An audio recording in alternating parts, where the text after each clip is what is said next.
చెరువులు నిండి మత్తడి దూకుతా ఉన్నాయో ఆ మత్తడి దూకడం వల్ల ఒకటేసారి వరద ఉధృతి పెరిగి లక్ష్మయ్య అనే అతను తోటపల్లి గ్రామానికి చెందిన మత్స్యకారుడు దాటబోతూ నదిలో పడిపోయినారు.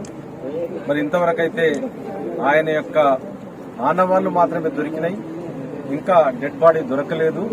దానికోసం పోలీసు వారు, రెవెన్యూ సిబ్బంది, ఆర్టీఓ గారు కానీ, సబ్ ఇన్స్పెక్టర్ కానీ, ఎంఆర్ఓలు, ఎస్ఐలు అందరూ కూడా 20 మందితో ఒక 2 కిలోమీటర్ల పొడవున వెలికించినా కూడా ఎక్కడ కూడా బాడీ లభ్యం కాలేదు. మరి ఇంకా వాటర్ యొక్క ఉధృతి ఇంకా ఎక్కువనే ఉన్నది.